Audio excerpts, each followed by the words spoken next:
Good morning, everyone. Just glad to be here in this beautiful Tuesday, October 13th. Welcome to our ALM LaunchPad.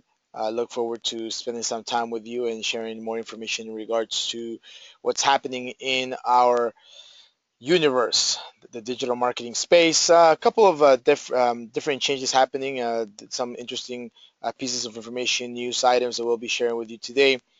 So I look forward to doing that alongside with Amalia, who's going to be joining me as well. Good morning, Yep. Amalia. Good morning, everyone. Excellent. Uh, so I know that we may have a little bit of slow turnout to lower turnout today, given the holiday. I know that here in Canada we celebrated Thanksgiving yesterday, so everybody's trying to play a little bit of catch up on their paperwork, etc. So it's back to business. So anyhow, we'll begin ourselves, and definitely, hopefully, we'll have others join us as we move on. So the first interesting piece of news. We'll follow our specific formatting, but I believe there is something. Just give me a quick second. Thank you. Oh, thank you. Yes, happy Thanksgiving to all of our Canadian ICs. Thank you, Bob. Belated Thanksgiving also, and I know that yours is on the 21st, so we'll be moving forward. So, Amalia, let's start with Sure. Google's tests that are happening right now in regards to their red live label. Absolutely, yeah. So I came across this article and I just want to share it with everyone. So Google tests new red live label in search results to label real-time breaking content. So Google is at it again, basically testing a new red label in the search results to show off live coverage of news. Google is testing a new label in the search results that highlights content that is being covered by reporters in real time or live manner. Live blog or live reporting is very common in journalistic world these days, as you know, and Google may feel that live coverage deserves a special icon in the search results. To highlight this live coverage, Google is testing showing a red label that reads live next to the article itself, and sorry there. And basically, representative spotted this example in the mobile search result for a query on stepladder. But then he was suspended for whatever reason. Anyways, we did provide a picture of the label so you can see it on our presentation. It's highlighted there. And as you can see, the title of the article also contains the word live, ironically enough.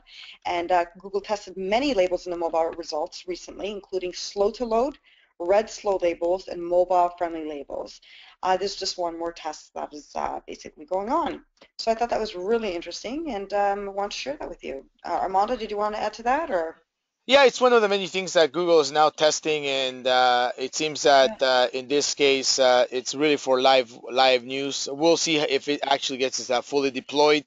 As you have mentioned, in the past, we've Mhm. had the previous tested labels, which have been slow to load, red slow labels, and hence now it's this one for breaking news.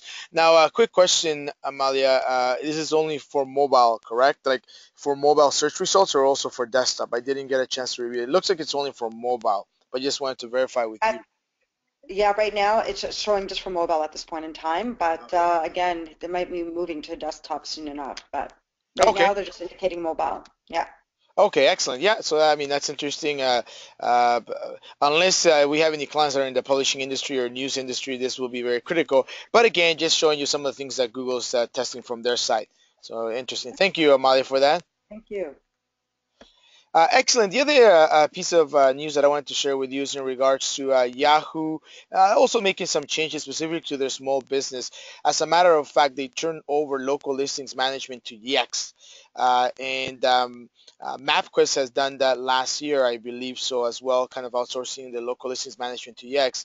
And late last week, Yahoo actually started notifying customers of the impending change in the email. Now, I will kind of go over the content of the email in a second. However, just to let everybody know in regards to Yahoo Small Business, which is really, let's say, Yahoo's My Business, or very similar to Google's My Business service or feature.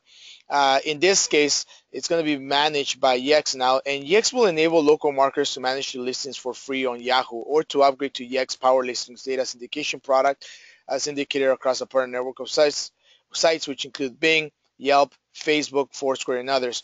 So these are all some of the Yahoo only options. Yahoo Small Business is being bundled into spinoff that includes Yahoo's remaining shares in Alibaba, and the new entity is called Abaco, AAB, Abaco Holdings Inc.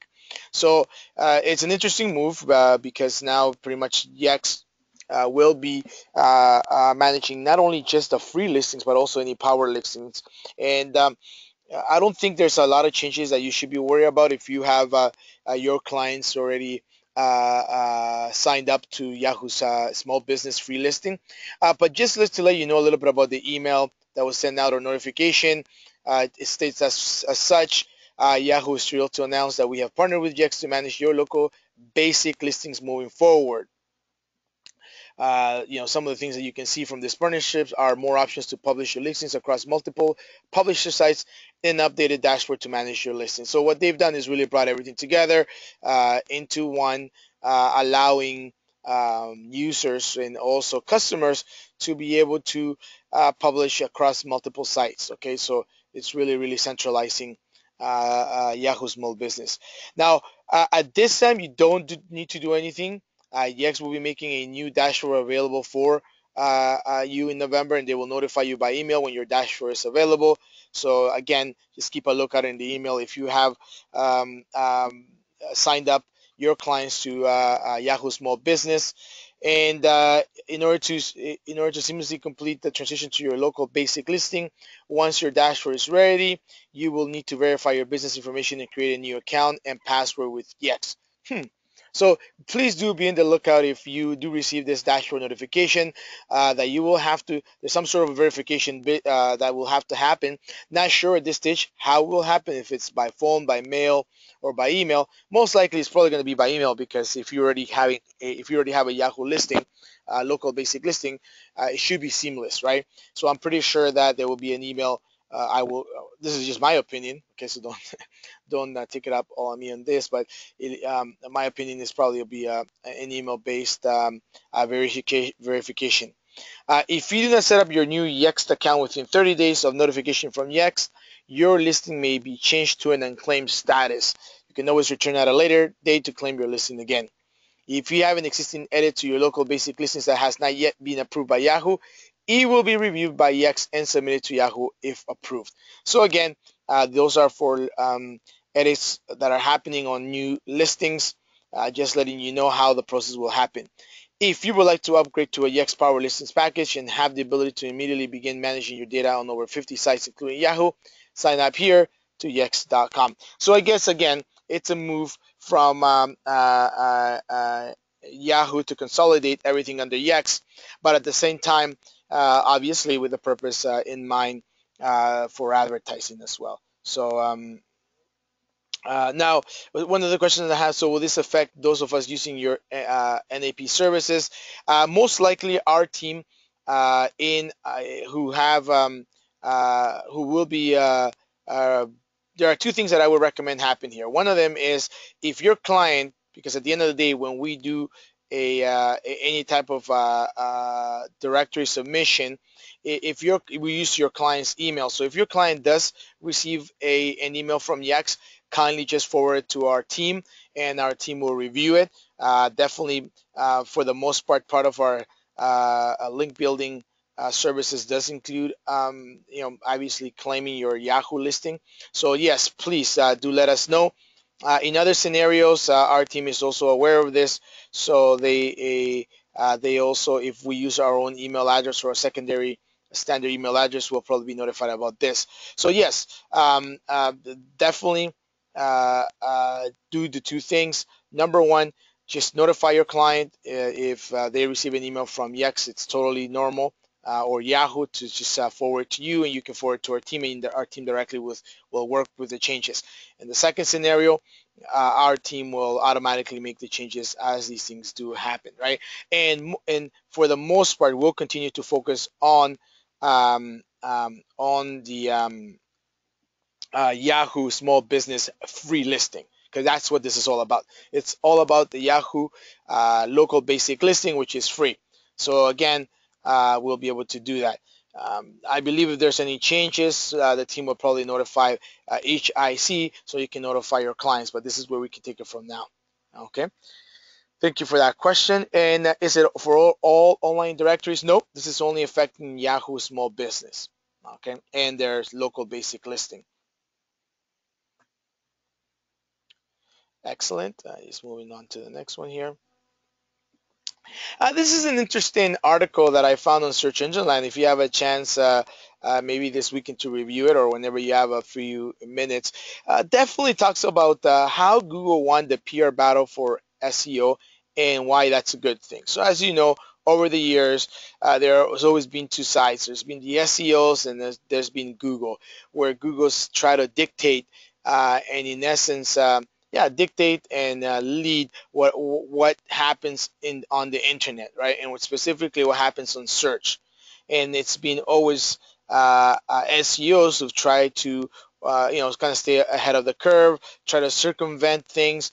And there's also those black hat SEO specialists who are doing things trying to trick Google. Right, trying to trick the search engines, and then obviously, there's those of us that always try to follow the system and follow what's best business practices in order not to be affected by any of the changes that happen by whether it be Google algorithms or changing the landscape. So this article is very interesting because it talks a little bit about how Google has continued to win this battle over SEO practices, right?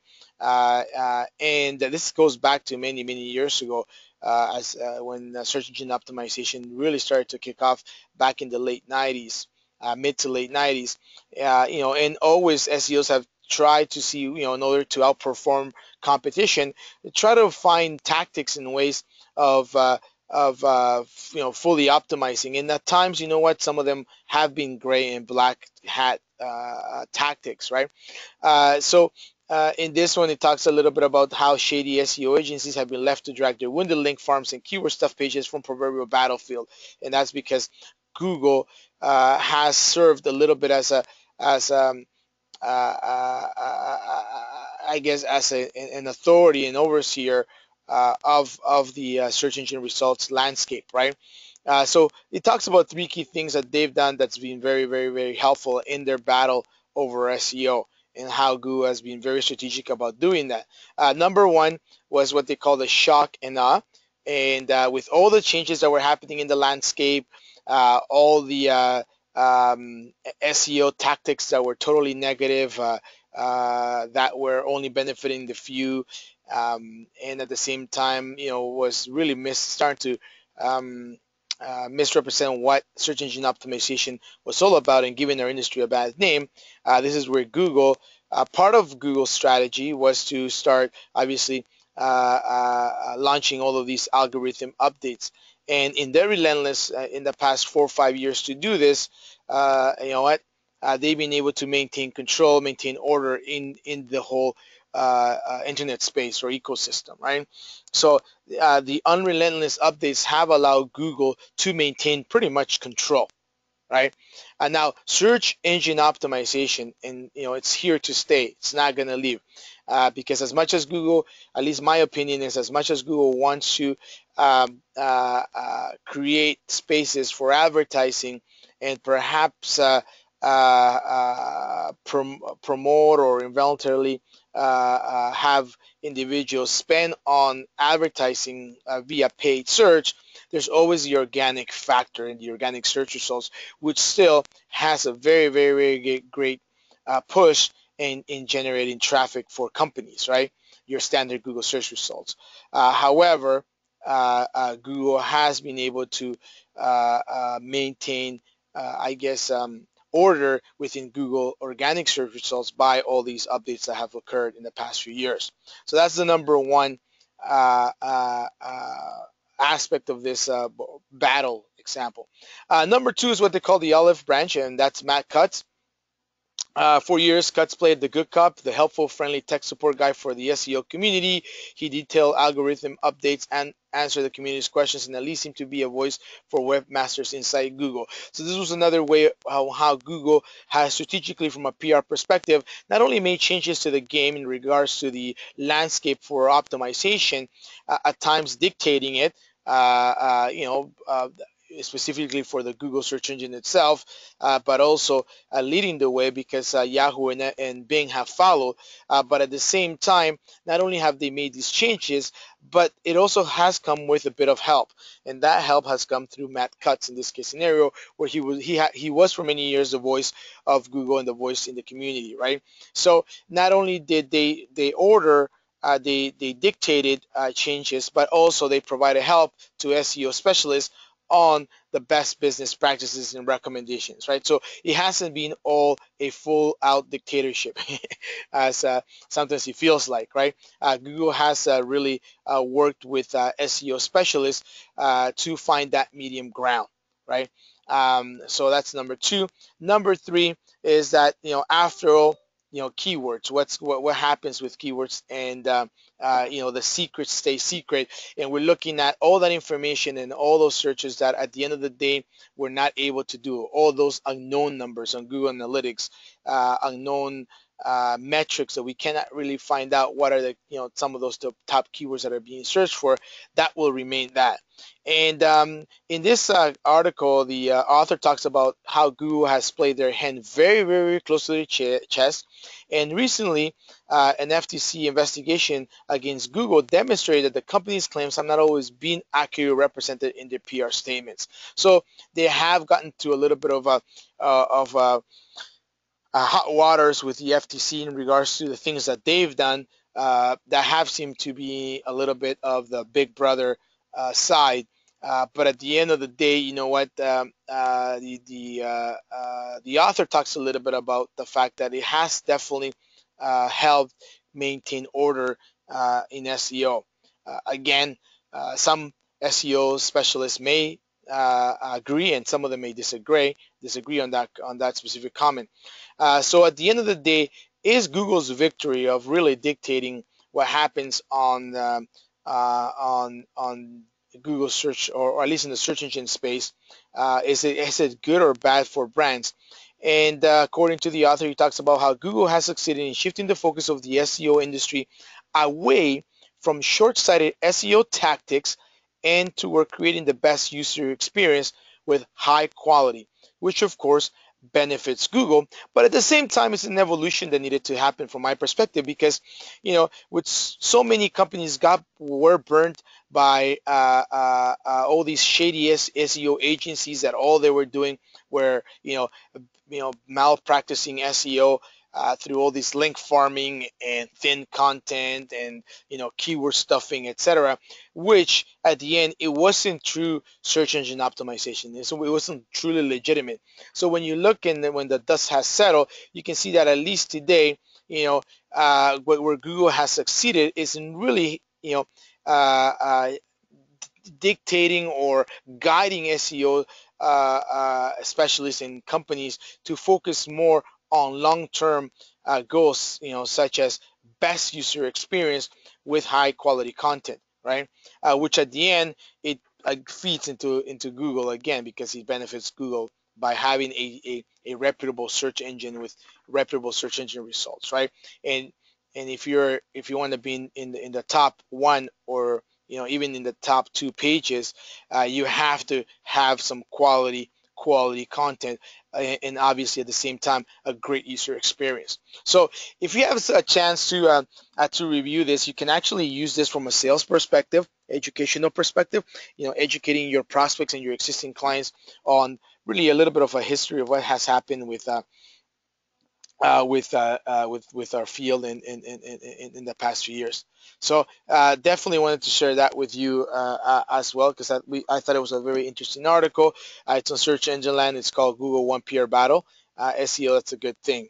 Again, from our perspective at WSI, I think that it definitely has helped us in many ways as digital marketers, because we don't just practice SEO, we practice overall digital marketing, which means it includes your paid search as well as social media, and not just relying on SEO practices, right? That's one of the key things that I took away is just really confirms our competitive edge in the market as a full digital marketing agency offering consultancy that that's founded on a best business practices, right? The other thing that I wanted to share with you is actually Google launching a new map search results interface. So this just recently happened. I think it was launched about a week ago, and it has been tested for a long time, and Google actually decided to launch this on Google Maps, right? And this new interface comes shortly after the updating the web results to show the 3 local results instead of the 7. So here we're talking about 3 pack, and the new interface also brings into touch with the new hotel finder results. So for example, in this screenshot here, it details Flowers, New York, and it gives you on the left hand side all the search results, and here we have the maps. It's a little bit more intuitive. Just give me a quick second because I'm going to just quickly pause my screen and share my screen. And um, I did a bit of this is a more of a live version of it. So I did, like, for example, Flowers Chicago, and again, this is on Google Maps. Okay, it's not on the search engine results. It's on Google Maps, and when you type in like Flowers Chicago, you can see that your left hand side shows all of your different search results, right? With obviously you have some ads as always, right? The first few spots, typically it's the first 2 to 3 spots that I've seen. In this case scenario, Flower Chicago only has one, and then you can start kind of seeing, some of the different results. One of the key things, again, you have your reviews, right? And you have a bit of a brief description of the location, as well as the business and hours of operation. Okay, so again, it is a little bit new because if you had done this maybe a few months back, this wasn't then the layout wasn't the same. It was totally different. On the right hand side, obviously you have the difference. So I could put something like let's call dentist Philadelphia. Uh, Okay, now you can quickly see here how we have. The 3 pack actually showing up here. Sorry, the another ad for the Dentex group, right? And in their case scenario, you're actually allowed to, show uh, the 3 results for the same dentist, and then you have your results with an image, right? So that means that you should have your Google Places updated with images, etc., because that's where this information is being pulled from. Okay, and obviously you have the map on the right.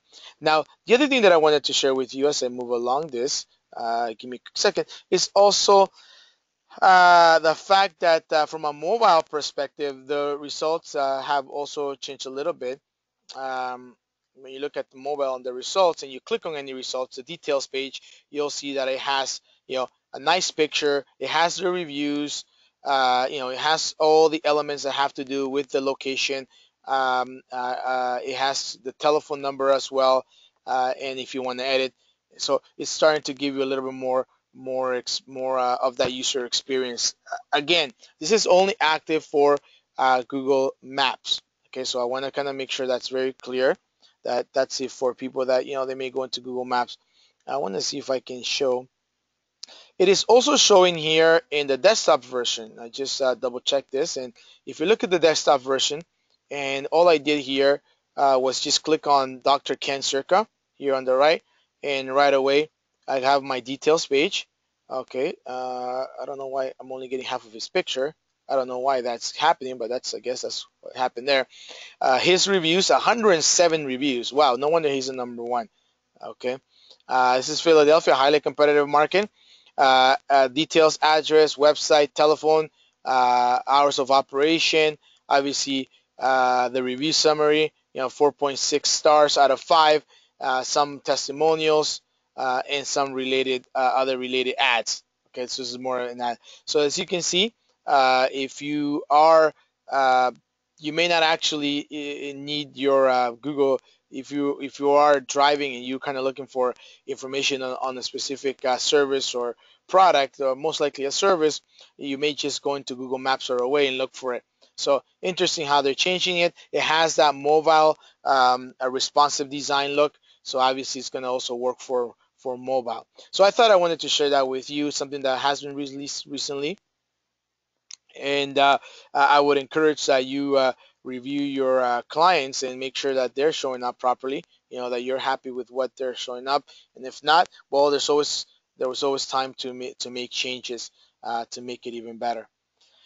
Excellent, Amalia. I believe you're going to talk to us a little bit about some of the things that are happening with app indexing in Safari, correct? Yes, that's right. So Google search adds support for app indexing in Safari on iOS 9. So by the end of October, searching on Google and Safari on the iOS 9 will provide deep links into apps when obviously when appropriate and where publishers have basically taken action. The Google app indexing has allowed publishers to serve up links within the Google search results on iOS that lead directly into the apps, but only for Chrome. So now Google has announced similar support is coming from Safari for those on iOS 9. Spotted via VentureBeat, Google shared on its Google Developers Google Plus page that iOS apps can now have deep links to their content appear when people do a Google search in Safari with the right setup. App indexing is now compatible with HTTP deep link standards for iOS 9, as it has been with on Android from the very, very beginning. That means that you can start getting your app content on search results on page Safari iOS simply by adding universal links to the iOS app and integrating with SDK. With the improvement, they will no longer support new integrations on iOS 7 or 8. Users will start seeing your app content in Safari on iOS by the end of October. The post also went on to say that the support for the deep linking with Android, of course, continues. And that, of course, does include search results page, auto completions, and now on tap by adding HTTP deep links and integrating with the app indexing API. So yeah, I found that interesting. For more background, you can refer to page on Google App Indexing and Google's own guide to app indexing. So you can refer to those two links. Okay, yeah. Thank Mo, did you want to add to that? Yeah. Yeah, no, thank you, Amalia. No, just again, if you do have clients that have native apps, again, there's an opportunity there, and we've kind of talked about it in the past few weeks about Google's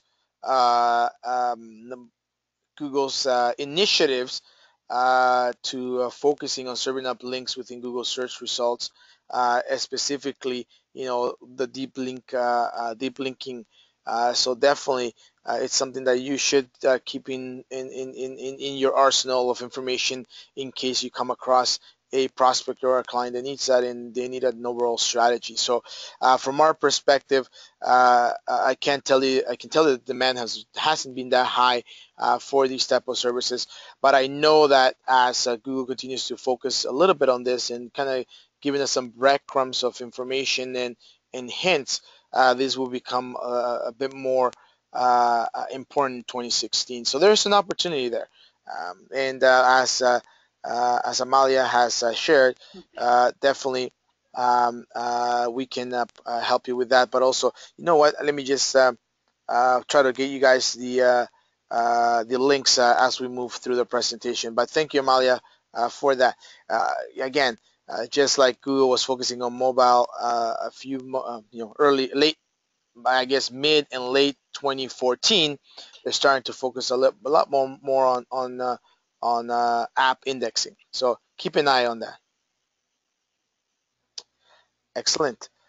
Thank you. Okay, thank you, Amalia. So just moving on here, wanted to share with you. This was a very interesting article that I found. It was from a group of YEC entrepreneurs. So it's the Young Entrepreneurs Council, and it's an association of young entrepreneurs. And basically, the YEC bounced some ideas out of 10 top level entrepreneurs that use LinkedIn. And most importantly, they use LinkedIn sponsor updates. And they actually gave their their 10 top tips uh, for getting the most results.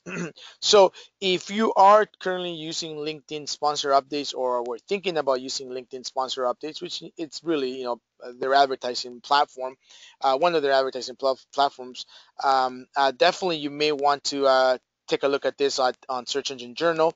These are some of the great tips that they offer. Whether you have an existing campaign, or you're thinking about creating a new campaign for your clients or for yourself, this is something that you want to kind of have a look at. And these are the top 10 tips from these young minds that are using it and are getting the best of it. So these are young presidents, young executives, young entrepreneurs that are very, very aggressively using LinkedIn. So the number one is target your audience correctly. The people that you want to see your ad are extremely diverse. So do a little bit of research to properly determine who they are. Don't focus on the people who are already following you. Target non-followers who will be enriched by your content. So again, is going above and beyond your fishing pond and trying to go get those hooks out there, reach new targets. So when you have planning your strategy or you're planning your campaigns, take this into consideration.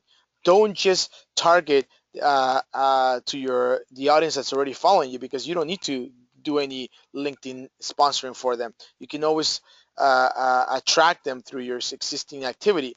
You want to target on non-followers, people who you either want to convert to followers, or prospects out there. That's number one. Number two, don't just use text. Include a compelling image in your advertising. Right? In order to gain the most traction out of a sponsor update, you must include a compelling image, a high quality image, by the way, that corresponds with the headline, will connect the reader to the story. This specific CEO talks about, or entrepreneur, sorry, talks about that, how they've personally found photos of people work the best in organic and sponsor updates. So again, you may want to be testing this out, uh, but if these tips are being shared because these entrepreneurs have actually tested this on their own companies and their own campaigns, so it's something that you may want to look at. Don't just do text based advertising. Make sure you have compelling images, and they have to be high quality images, right? I mean, in LinkedIn, it's all about professional. It's all about, your image, your client's image. So again, make sure you have the proper advertising creatives, right? Number three, focus on the value proposition.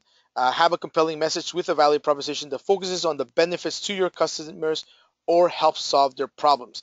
If you want to pique people's curiosity, if you want to gain their attention, definitely you have to focus on what is that value proposition. So a key component to add to your strategy, to your development strategy.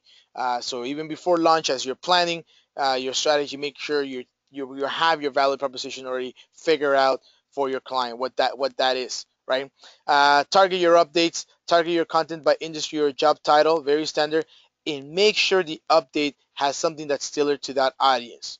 Okay, so again, it goes back to targeting the right audience.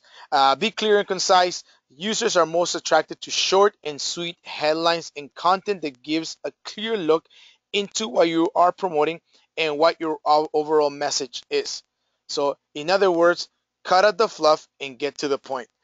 Because LinkedIn sponsor updates are very small, and because, as you know, the attention span of of anybody on any search engine or social media property is short. So whether you're in Facebook, Twitter, or LinkedIn, make sure you're clear and concise.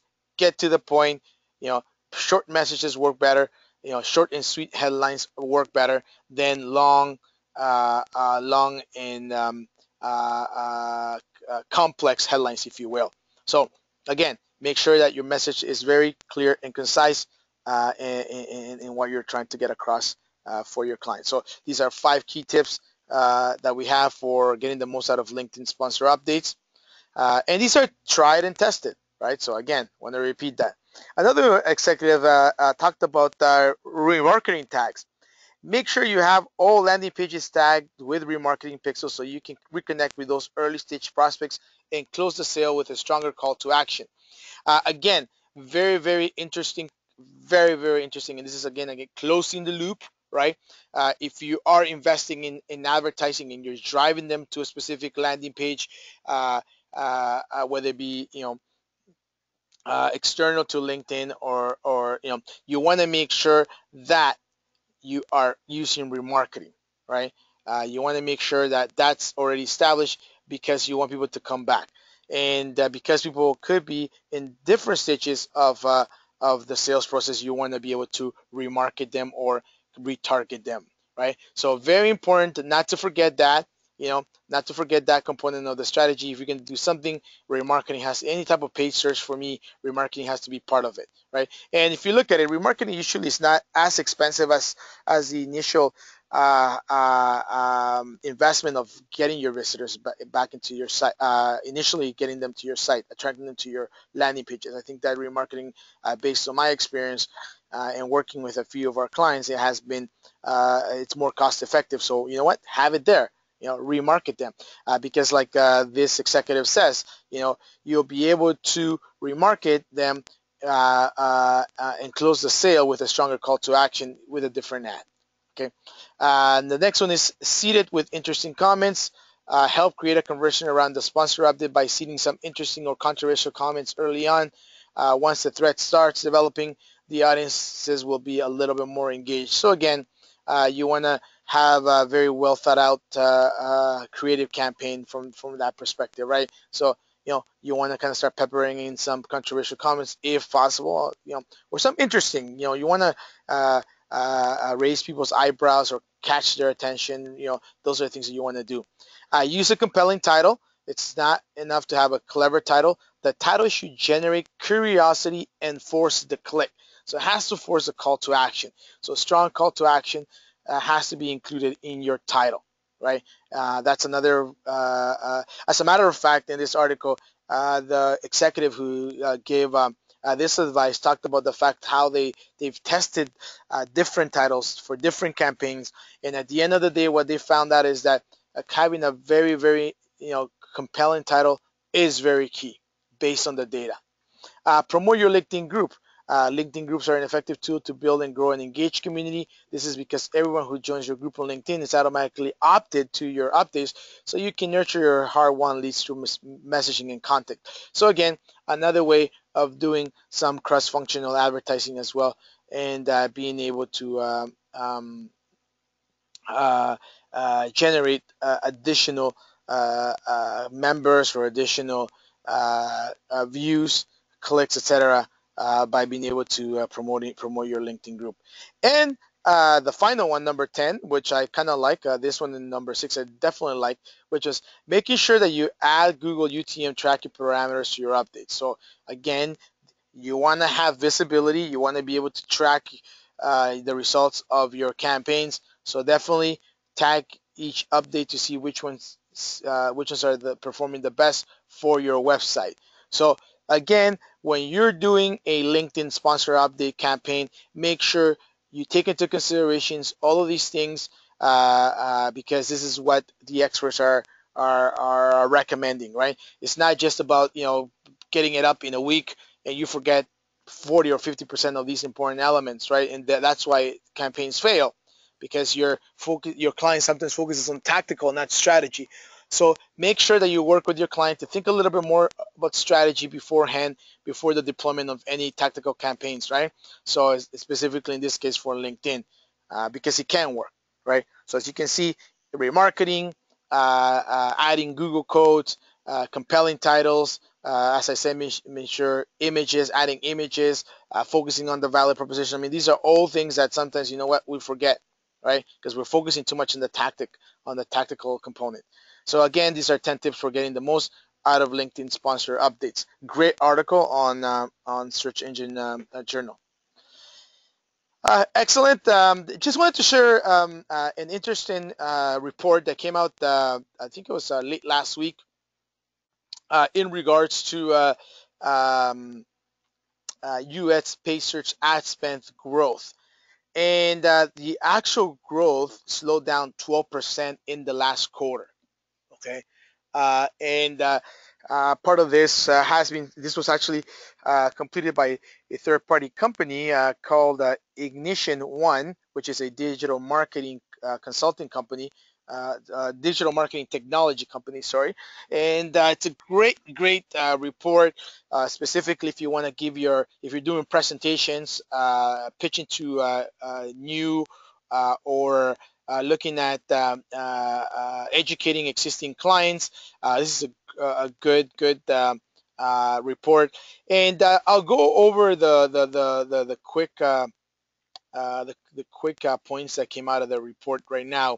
One of them talks about the fact that search engine spend growth in the U.S. slowed for the second consecutive quarter in 2015. So it's as much as we wanted to search spend to grow, it has started to it plateau, right? Now the firm points to expected seasonality. Okay, so part of it was seasonality. So you could say, you know what, summertime, etc. Could have been a cause, early fall, these things. But they also talk about Yahoo's still limited ad platform Gemini as the fact that you're not seeing a growth from Yahoo or Bing. So it talks about the fact that as a result of Yahoo's and Bing transition after negotiating their search deal, a significant portion of traffic is out of reach of most advertisers due to the Gemini limitations. This may cause budgets to decrease because of traffic loss or to increase inefficiency. That's what the report finds. However, Ignition One believes that advertisers will continue to underfund the Gemini for some time, but expect to see a slow adoption, particularly for brand and core terms. So this new strategy from Yahoo and Bing may take a while for advertisers to adopt. Though growth slowed over 2 quarters, the report notes that the overall year-over-year growth of 12% is actually quite strong compared to quarter three in 2014, which saw just a 2% increase from the previous year. Okay, so when we're measuring again, we're measuring against last year, and we're measuring against the previous quarters in 2015. And although in 2015 it did slow down, growth or search spend growth did slow down. You can see that we're still doing much better than 2014. You can see right here, again, this is growth, right? Where, from last year to this year, you can see that there's been an increase in expenditure year over year, right? From less than probably about 2% here, 2 to 3%, all the way up to we are here now around 10, 12%. You can see there's been a 10%, 10-point increase, but it was really high at the beginning of Q1, Q1 in January, February, March, but it started to slow down a little bit, kind of dwindle down. I would imagine this will go up right now that we have the holidays coming. Okay, so obviously advertisers want to benefit from that, and apart from looking into Google, they may start looking into Yahoo as well. The other metrics that you can see here, when you look at year over year, impressions were off again last quarter, down 90% as a result of more ad spend shifting to mobile, where fewer ads show per query. Advertisers moving away from search partner networks and higher CPCs matched by higher click-through rates. So you can see here. Now this is a bit of a year-over-year look at things that are happening and some of the growth patterns. Not to worry, just gives you an opportunity to kind of share with your clients where the state of the nation is. This is the one that I kind of like the most, specifically for those businesses that we are now in. What is it?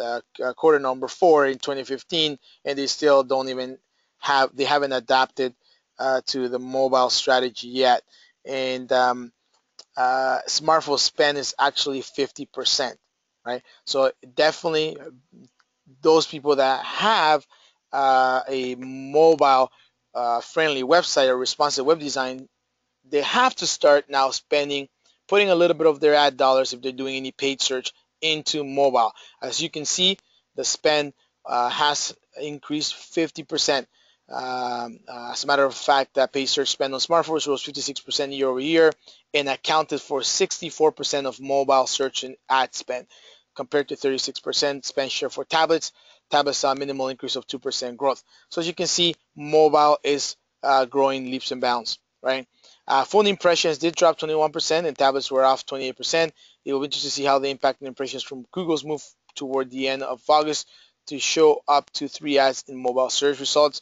So just alluding to the 3 pack, 7 to 3 pack change that happened in August, seeing how that's going to impact the amount of advertising that's going to be spent. Another key fact: clicks on phones though increased by 32%, and CTR jumped 67% year over year. Cost per clicks on both smartphones and tablets rose 18% compared to Q3 2014. So we're seeing a bit of more traction in this case scenario from mobile. So an interesting report that I kind of wanted to share with you.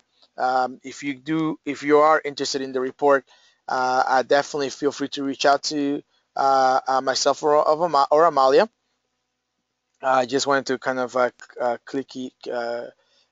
quickly, sorry, quickly actually wanted to share some of the puddings, some of the proof points that you can actually use in your presentation.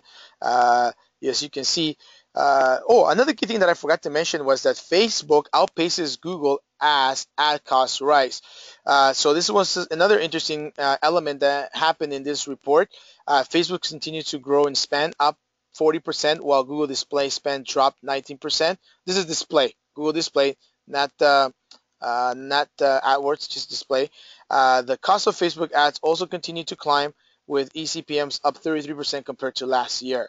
So definitely an important aspect of any of your presentations you can actually share with your clients some insights into what's happening. So you can actually get this from ignite1.com.